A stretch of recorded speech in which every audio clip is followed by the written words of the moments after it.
Assalamualaikum warahmatullahi wabarakatuh. Alhamdulillahi wassalatu wassalamu ala asyrafil anbiya wal mursalin wa ala alihi wa ashabihi ajmain wa la haula wa la quwata illa billahil aliyil azim. Allahumma shalli wa sallim ala sayyidina Muhammadin abdika wa rasulika nabiyil ummi wa alihi wa sahbihi wa sallim tasliman katsira amma ba'd. Alhamdulillah kita bisa berkumpul kembali dalam rangka ngaji bareng, ngaji bersama kitab Syarhu As-Shaghir karya Syekh Ibrahim Al-Qurani yang mensyarah bait-bait nazom dari gurunya, bait-bait nazom akidah dari gurunya, yaitu Mangdumatu Al-Qushashi yang diringkas dalam kitab Syarhu As-Shaghir. Untuk itu marilah kita mulai dengan membaca li hadratin Nabil Mustafa Muhammadin sallallahu alaihi wasallam wa li jami' ikhwani minal anbiya wal mursalin wa li sahabati ajmain wa li baiti thayyibin wa li jami' awliya'illahi shalihin fi kulli makan lahum minna jami'an. Al-Fatihah. A'udzu billahi minasy syaithanir rajim. Bismillahirrahmanirrahim. Alhamdulillahi rabbil alamin arrahmanir rahim maliki yaumiddin. Iyyaka na'budu wa iyyaka nasta'in ihdinas siratal mustaqim siratal ladzina an'amta 'alaihim ghairil maghdubi 'alaihim waladdallin. Wa li jami'i masyayikhina wa jami'il anbiya wal mursalin nabiyillah bil abbas bil malkan wa syekh Abdul Qadir al Jalini syekh Was al Qarni wa Mujnid al Baghdadi wa syekh Abdul Yazid al Bustami wa jami'i masyayikhina fi silsilati tariqah asy-Syatariyah minhum Syekh Abdullah Asy-Syatari, Syekh Wajihuddin Al-Alawi, Syekh Hadiyatullah Sarmas wa Syekh Qaudin As-Sattari wa Syekh Ali As-Sinawi wa Syekh Ahmad Al-Qushashi wa Syekh Ibrahim Al-Qurani wa Syekh Abdul Rabb Al-Fansuri Al-Jawi wa Syekh Abdul Muhyi Bamijahan wa li jami'i masyayikhina fi hadhihi at-tariqah minha Habib Umar Faisal Al-Darus Mbah Darmo wa Kyai Haji Diyauddin Kuswandi wa Kyai Haji Nurul Islam wa Kyai Haji Adi Nasihul Umam wa Kyai Haji Abdul Haris wa li jami'i masyayikhina wa man intasaba ilaina wa ilaihim wa muridihim wa masyayikhihim wa li jami'i abaina wa ummahatina wa abai abaina wa li jami'il muslimin wal muslimat wa li sahibil wilayah wa man fataha hadil qaryah lahum minna jami'an. Al-Fatihah. A'udzu billahi minasy syaithanir rajim. Bismillahirrahmanirrahim. Alhamdulillahi rabbil alamin arrahmanir rahim maliki yaumiddin. Iyyaka na'budu wa iyyaka nasta'in ihdinas siratal mustaqim siratal ladzina an'amta 'alaihim ghairil maghdubi 'alaihim waladdallin. Amin. Wa nakhusu khussan ila fadilati sahibi hadha al-kitab Syekh Ibrahim Al-Qurani wa Syekh Ahmad Al-Qushashi. Lahum al-Fatihah. A'udzu billahi minasy syaithanir rajim. Bismillahirrahmanirrahim. Alhamdulillahi rabbil alamin arrahmanir rahim maliki yaumiddin. Iyyaka na'budu wa iyyaka nasta'in ihdinas siratal mustaqim siratal ladzina an'amta 'alaihim ghairil maghdubi 'alaihim waladdallin. Amin amin ya rabbal alamin.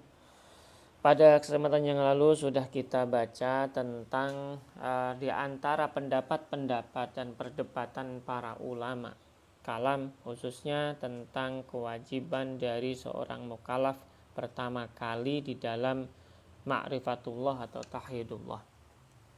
Sebagaimana yang disebutkan dalam kitab ini bahwa yang dimaksudkan oleh sahibu al-muallif atau al-muallif li hadzal kitab yaitu Syekh Ibrahim Al-Qurani bahwa termasuk hal yang menjadi kewajiban bagi seorang mukallaf yaitu bagaimana dia itu melakukan nadhor bagi yang tidak ada jalan lain kecuali dengan jalan nadhor tersebut.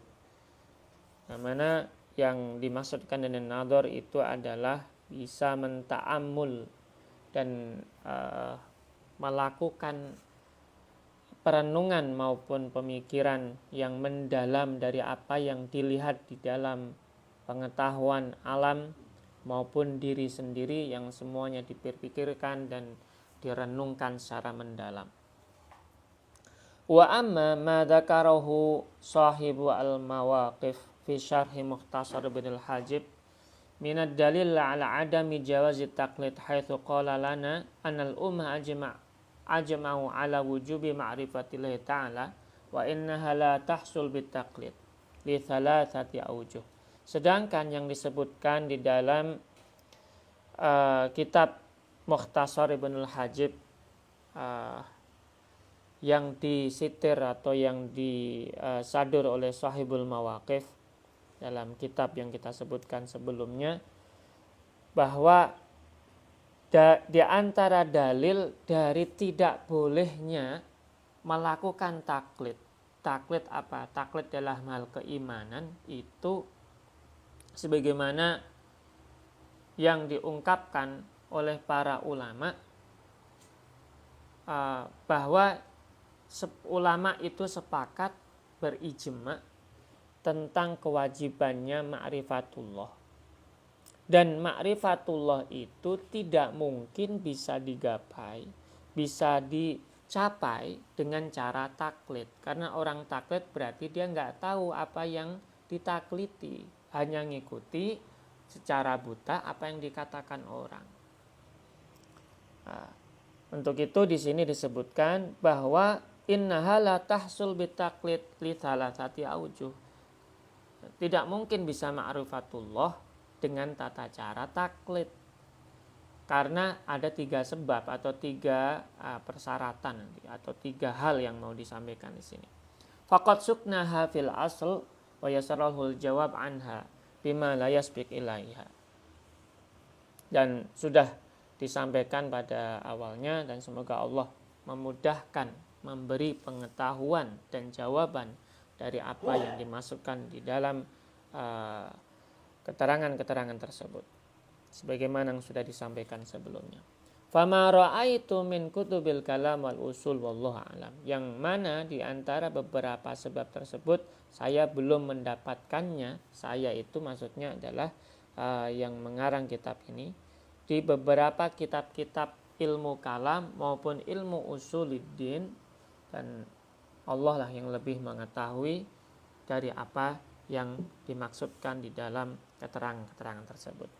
Walinatkur salisaha, dan kami akan sebutkan yang ketiga saja, atau ketiga di antara 3 macam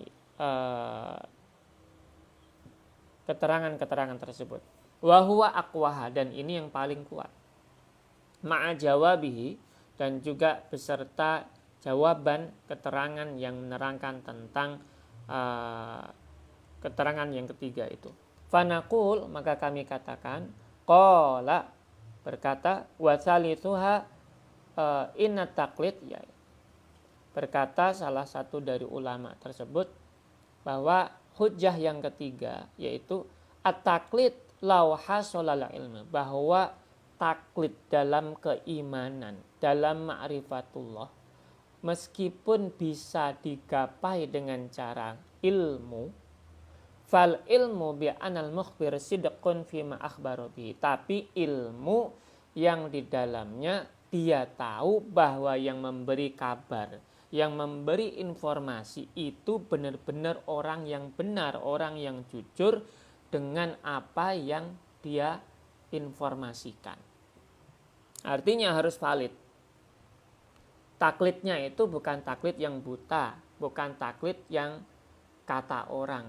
Oh, si A itu dari ini katanya, tapi dia nggak bisa tahu kevalidannya, itu nggak boleh. Harus tahu kevalidannya. Validasi dari apa yang dikatakan minimalnya tahu. Itu yang dimaksudkan kebolehan taklidnya tadi. Kalau taklid tanpa mengetahuinya maka disebutkan di sini tidak. Imma an yakuna dorurian au nadorian. Baik pengetahuan itu sifatnya doruri maupun nadori.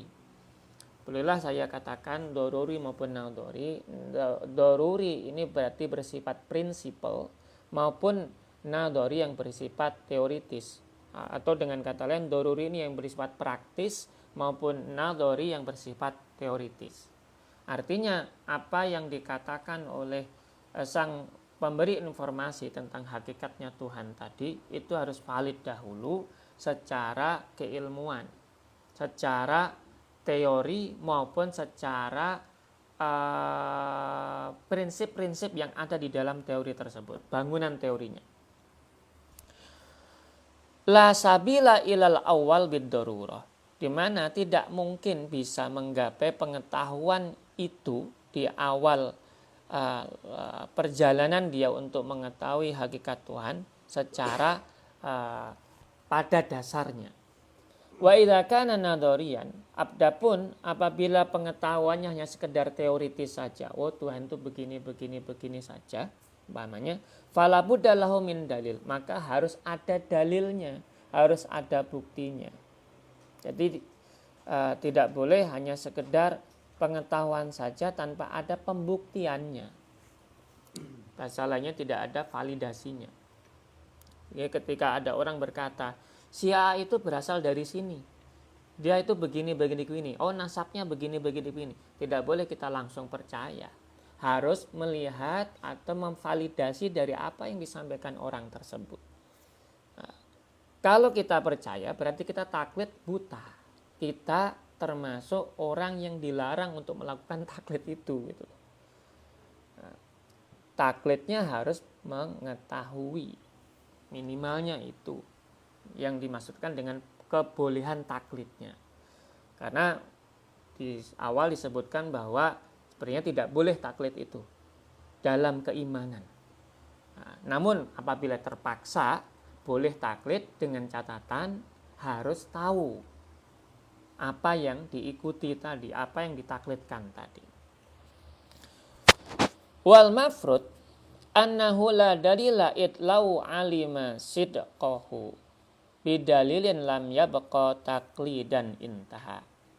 Dan yang dimaksudkan dalam ungkapan tersebut bahwa tidak ada dalil, la dalila, tidak ada suatu hujah lainnya, itlau alima sidqahu bidalil, apabila dia mengerti kebenaran dari apa yang dia dapatkan dengan hujah, dengan dalil-dalil tersebut, maka sebenarnya dia itu nggak dianggap taklid juga. Dengan kata lain dianggap muttabi. Nah, lam yabqa taqlidan, maka dianggap tidak taklid. Sebenarnya gitu. Ini yang dimaksudkan oleh sahibu at-ta'lif tadi.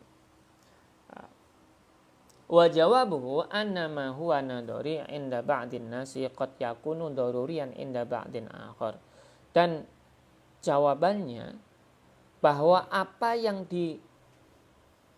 dikatakan oleh seseorang yang lain itu berupa suatu keilmuan yang sifatnya teoritis, bagi orang yang lainnya dianggapnya bukan teoritis tapi praktis. Jadi ya, seperti yang tadi diterangkan bahwa boleh taklid tapi dengan syarat harus tahu. Harus tahu pun tidak hanya sekedar tahu tapi memvalidasi dari apa yang diketahuinya. Selain itu, kalau seperti itu berarti bukan taklid gitu. Berarti itu sudah ittiba.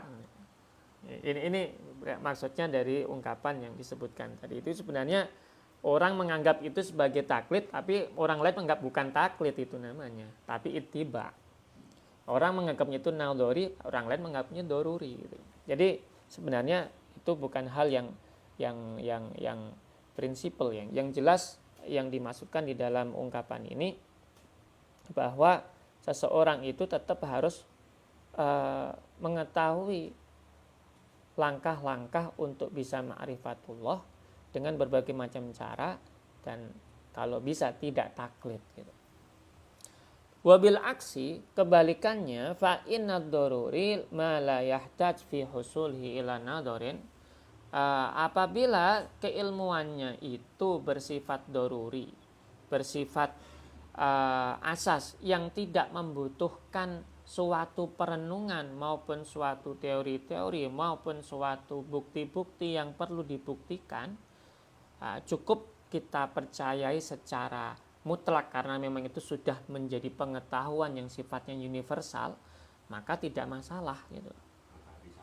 Matahari satu, satu tambah satu ada dua dan sebagainya, ini sifatnya universal, itu tidak masalah. Yang tidak butuh pembuktian, tidak butuh perenungan lebih dalam lagi. Wa ini taja, apabila membutuhkan ila ghairihi kahissin, seperti bisa merasakan dan sebagainya itu, wa tajribatin, dan juga harus melakukan percobaan-percobaan, wa hadasin, dan juga harus bisa merasakan dan sebagainya. Wa inna minad daruriyat ma laisat daruratan binisbah ila kulli ahadin. Kama sarahu bihi wa ala hada faman syarahallahu sadrahu lil Islam bin nuri al maghdub fi qalbihi sadaqa biman lati ilahi min masail ma'rifatillah.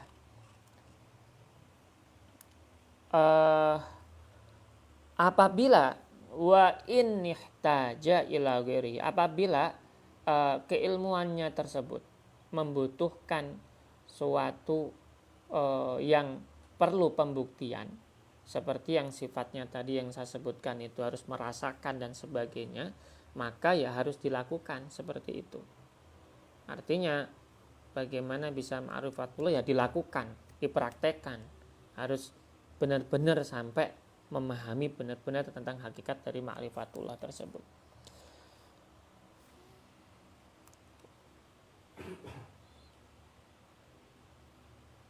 Meskipun wa inna minad daruriyat ma laisat daruratan binisbah ila kulli ahadin, meskipun ada di antara hal-hal tersebut juga ada yang menganggapnya bagi yang lainnya, bagi masing-masing orang lainnya itu dianggap juga bukan sesuatu yang darurat. Sebagaimana yang disebutkan oleh para ulama-ulama yang lainnya.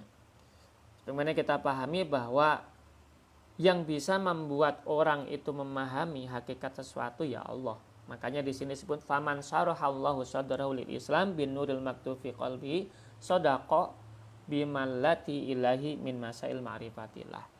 Barang siapa yang sama Allah hatinya, yang oleh Allah hatinya itu diberi suatu penjelasan, dilapangkan untuk bisa memahami Islam dengan cahaya-cahaya yang dimasukkan, dipercikkan di dalam hatinya, maka dia akan memahami kebenaran dari apapun masalah-masalah tentang ma'rifatullah. Min ghairi an yakuna lahu dalil, dan tidak perlu melakukan pembuktian. Asalkan syarahallahu sadrahu, itu memang sama Allah diberi suatu anugerah, dilapangkan hatinya. Bahasa lainnya mungkin kalau boleh saya katakan ini sebenarnya ilham atau mendapat pencerahan dari Tuhan secara langsung. Min ghairi an yakuna lahu dalil alaiha tasdiqan daruriyan bil ma'nal madkur ay anhu yahsul lahu dzalika min ghairi tawaqqufin ila an-nadhar. Atau dengan kata lain bahwa dia itu telah mendapatkan pembenaran yang tanpa perlu pembuktian sebagaimana yang disebutkan sebelumnya, atau dia itu telah mencapai suatu keilmuan yang tidak perlu melakukan perenungan-perenungan atau perlu memahami teori-teori dan sebagainya, alias sudah mendapatkan pengetahuan itu secara langsung. Wa in tawaqqaf ila amrin akhar kan nuril maghduf fil qalb. Meskipun terkadang dia itu terhenti terhadap suatu urusan-urusan yang lainnya, sebagaimana wa in tawaqqaf ila amrin akhor, meskipun dia itu terpaku kepada urusan yang lainnya seperti cahaya yang dipercikkan di dalam hatinya. Meskipun demikian, yang jelas ketika orang tersebut sudah mendapatkan pencerahan dari Tuhan, maka sejatinya dia tidak perlu lagi pembuktian, alias dianggap sudah terbebas dari kewajiban seorang mukallaf tadi karena sudah mendapatkan ma'rifatullah dan sebagainya. Wa minal ma'lum, dan sudah sangat maklum diketahui, annahu min lawazimi dzalika an yaqdi fi qalbihi sidqul mukhbir bima akhbarahu min masailil ma'rifah. Di antara kewajiban dari hal tersebut, sebagaimana an yaqdi fi qalbi sidqul mukhbir, di antara kewajiban tersebut yang selain dari apa yang disebutkan tadi, bahwa seseorang itu ketika di dalam jiwanya itu diberitahu oleh orang lain tentang permasalahan ma'rifat, maka dalam hatinya dia harus mencoba untuk mencari pembenarannya atau kebenarannya. Di sini diungkapkan annahu min lawazimi dzalika, di antara kewajiban dalam memahami ma'rifatullah, an yakdifa fi qalbi sidqul mukhbir, bahwa Tuhan memberikan secercik kebenaran di dalam hatinya untuk bisa membenarkan apapun yang diberitahukan dari seorang yang memberi informasi tentang permasalahan ma'rifat, bihaitsu la yaqdir ala daf'ihi, di mana dia itu tidak bisa menolak apa yang diberitahukan tersebut.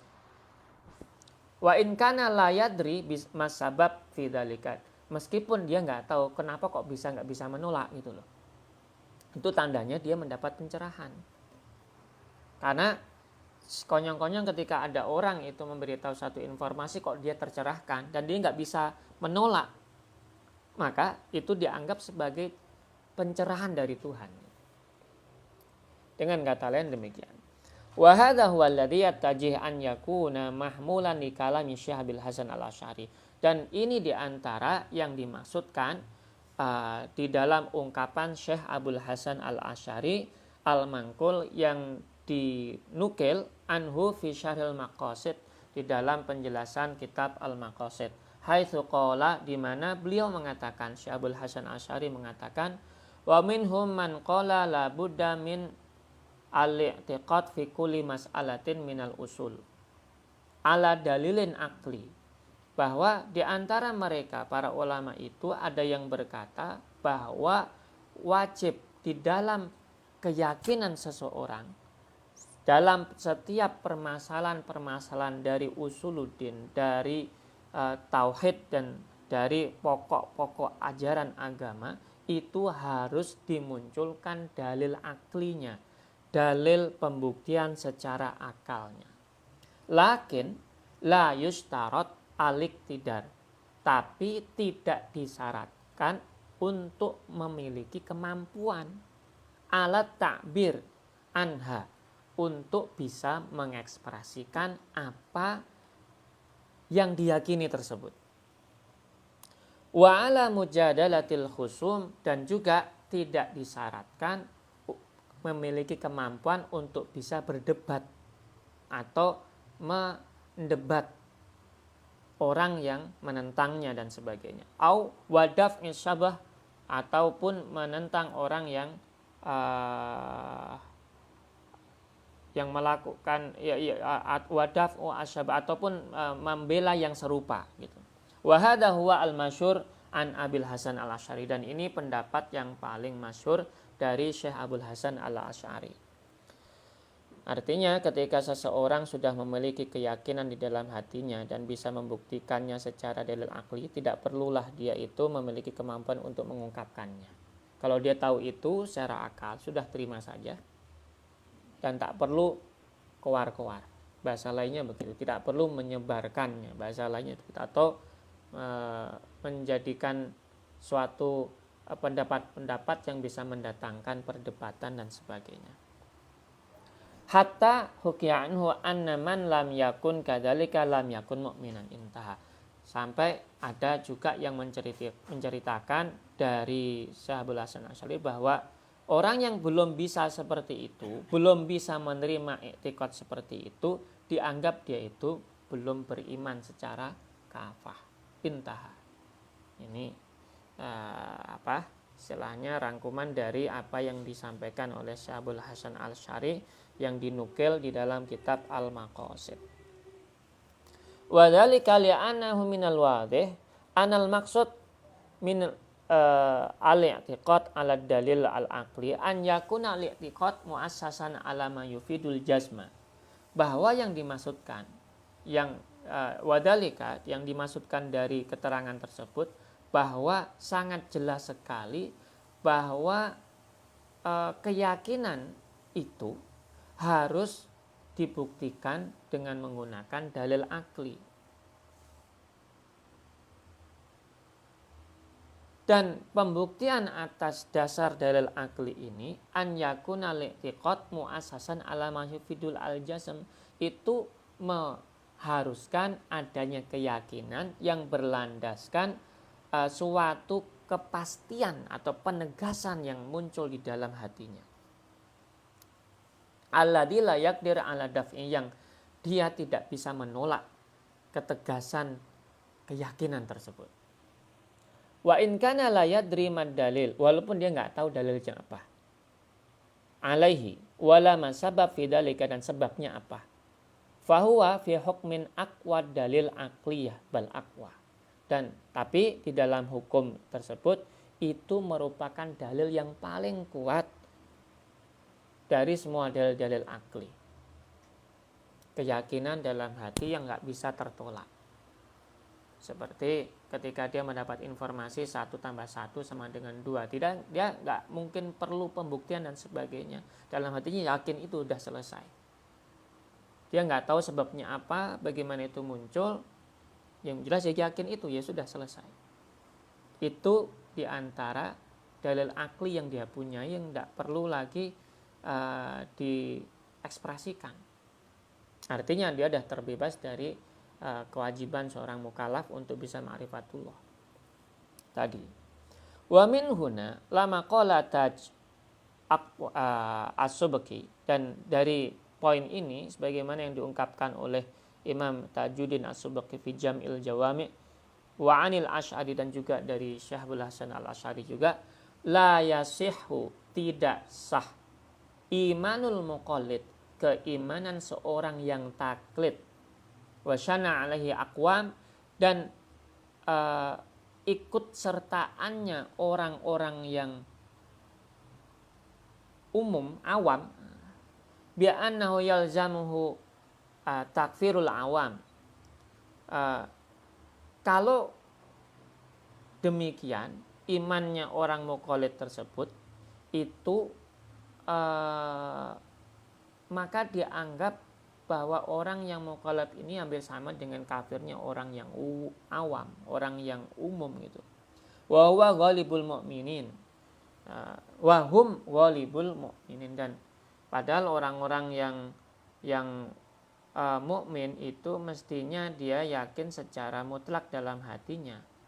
Tapi kok dianggapnya orang yang taklid imannya di sini disebutkan la yasihu imanul muqallid wa syana'alhi aqwamun bi annahu yalzamu takfirul awam wa hum ghalibul mu'minin. Qala al-Ustadz Abul Qasim Al-Qusyairi fi Dafi' at-Tasni' makdubun alaihi qalu at-tahqiq fil masali dafi' li tasni' innahu in kana at-taqlid akhidan bi qaulil ghair bi ghairi hujjatin ma ihtimali syakkin aw wahmin bi an la yujzam bihi fala yakfi imanul muqallid qat'an. Jadi yang dimaksudkan ketidaksahan keimanan seorang muqallid, dan dia anggap apa yang dilakukan itu seperti seseorang yang dianggap awam atau seseorang yang dianggap sama seperti kafirnya orang awam gitu ya, itu kesahannya, kenapa kok dianggap imannya orang yang mukallad itu tidak sah? Karena orang yang taklid itu apabila dia taklid dengan cara mengambil dari pendapatnya orang lain tanpa mengetahui hujjah, tanpa mengetahui bagaimana pendapat itu dimunculkan, maka itu akan mendatangkan keraguan-keraguan dalam hati. Untuk itulah seorang yang mukallid tidak sah keimanannya ketika taklidnya tidak didasari atas pengetahuan yang memadai dengan pembuktian, validasi dan sebagainya sebagaimana disebutkan sebelumnya. Sehingga ketika seseorang itu melakukan, dengan kata lain, orang yang taklid tapi dengan hujjah, dengan pengetahuan yang benar-benar jelas, valid dan sebagainya, maka tidak masalah gitu loh. Wa hadza huwa al-mu'tamad, dan ini pendapat yang mu'tamad. Karena orang yang taklid tapi dengan pengetahuan yang jelas, yang valid dan sebagainya, itu tidak akan muncul keraguan dalam hatinya. Nah, berbeda dengan orang yang hanya ikut saja, dia nggak tahu bagaimana pendapat itu diambil. Di akhir perjalanan nanti takutnya dia akan mengalami keraguan-keraguan, kegamangan, atau bahkan kegelisahan yang membuat dia menjadi orang yang kafir malah.